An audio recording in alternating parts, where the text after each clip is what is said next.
So the Summer Game Fest happened, and ArenaNet decided to grace us with the Guild Wars 3 teaser. And by teaser, I mean they basically exported a default Unreal Engine 5 tech demo and slapped a logo on it. Naturally, the internet is already losing its collective mind. The Guild Wars community is usually pretty quiet, fiercely loyal. People who hate the game quit 10 years ago, and the ones still playing are perfectly happy. But the second you drop a shiny new trailer, you get some fresh eyes. You get tourists. The MMO refugees expecting a brand new traditional MMORPG, and that's exactly where the friction starts. ArenaNet has a history of pivoting their design entirely. Guild Wars 2 was a tight, instance co-op game with tactical deck building. Guild Wars 2, a massive open world theme park focused on horizontal progression. They never make the same game twice. So everyone arguing over whether Guild Wars 3 is gonna save the MMO genre is missing the point. Before we argue what Guild Wars 3 should look like, we gotta address the elephant in the room. Creating a traditional MMORPG right now just doesn't make much sense. We're gonna look at the clues from the trailer and the interviews, and then I give you my own wishlist for the game. Keep in mind, this is highly speculative, so don't get your panties twisted over it. But if you do, make sure you say it in the comments.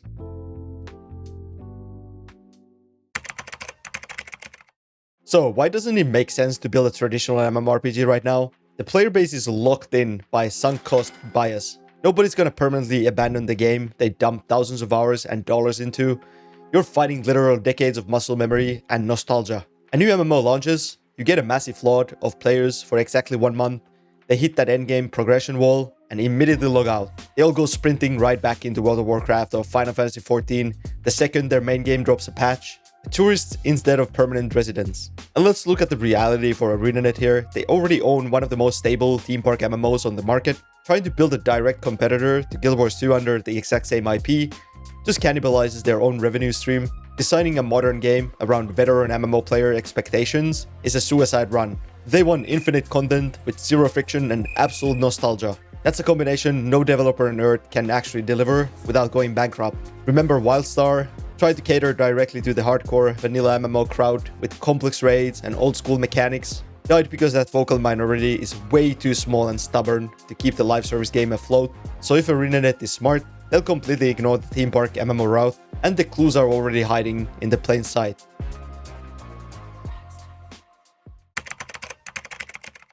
If you look closely at the information dump we got, you can kind of guess where this is heading. Small clues and industry trends indicate Guild Wars 3 pivoting hard to a console-first experience. The official YouTube description for the teaser explicitly highlighted solo play, a massive red flag if you're expecting a traditional, community-focused MMORPG. When devs use the word solo in an MMO pitch, they are sending a very clear message. They realize that forcing players to organize into schedules and guilds is a huge barrier to entry. It completely kills casual retention. And then there's the console mandate.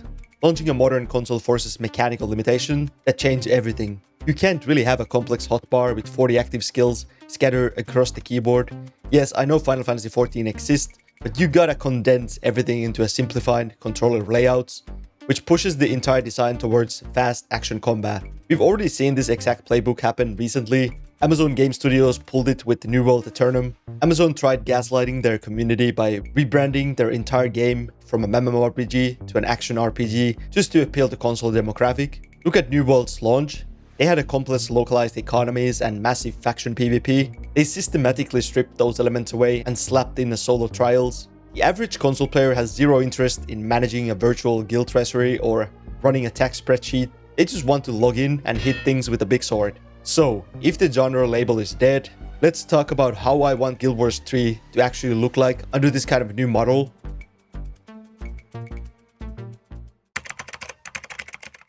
This brings us to the blueprint and what I actually want to see from this game. Hot take here, but Guild Wars 2 should abandon the massive open world MMO structure entirely and become a dedicated co-op action RPG.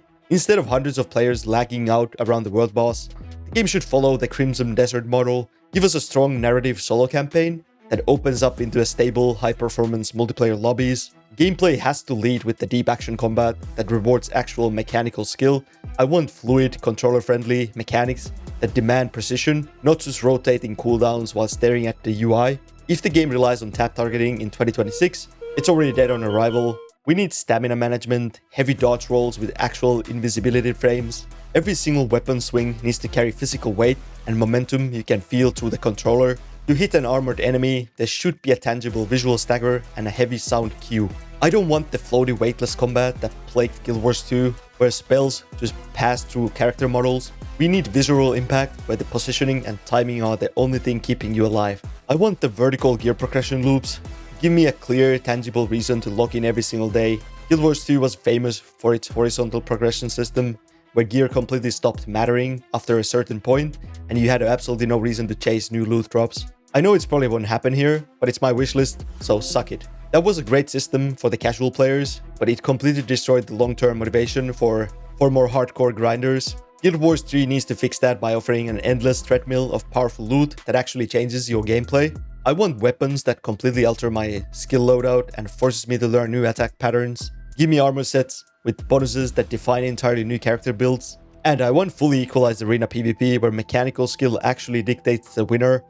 Zero gear advantage. Not just 3v3 arena PvP, but all kinds of PvP modes like Battlegrounds. They absolutely cannot drop the ball with PvP this time around like they did with Guild Wars 2. Especially if they end up nailing the actual moment-to-moment action combat mechanics. We don't need a massive open world siege where the side with the most players automatically wins. If they plan on just slapping PvP on top of as an afterthought, I'd rather they not add it at all. Don't give us false hope, please. Give me a tight competitive matchmaking with proper ranking system, zero gear advantage, and some cosmetic rewards. Let players prove their worth purely on their ability to outplay the opponent in a fair fight. By keeping the world instance or limited to smaller co-op lobbies, ArenaNet can deliver truly complex boss encounters. We could have raid mechanics similar to Lost Ark without the server latency of a massive open world engine trying to render 90 people at once. More players on the screen doesn't automatically make a game better. A tight, responsive 4-man boss fight with zero latency is infinitely more satisfying than 100 players spamming area attacks at the slideshow boss. Think back to the original Guild Wars 1. Towns were bustling social hubs where you could show off your gear and form groups, but the actual wilderness was fully instant for your party, allowed for a tight tactical coordinations and a smart play where every single aggro pull mattered. That was something Guild Wars 2 lost the moment it went fully open world and let everyone pile into the same target. You get 50 people hitting a dragon, this is zero personal accountability and zero challenge. And I think this transition sets up a brilliant dual economy system for the franchise.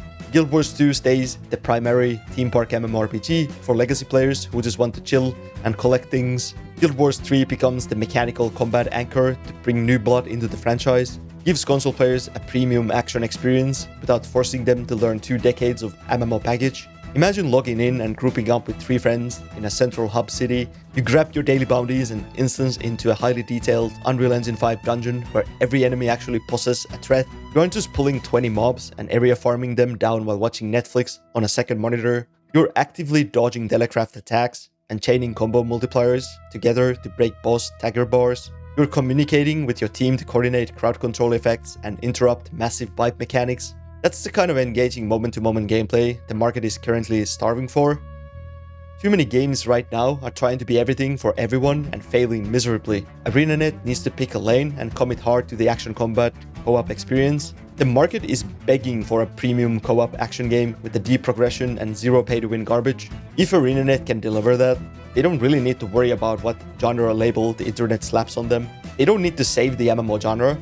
They just need to make a genuinely great action game that respects our time and rewards our skill. Now, would you play a co-op action RPG, Guild Wars 3, or are you too locked in of it being an MMO? Let me know down below. Thanks for the time. See you in the next one. Back to the grind.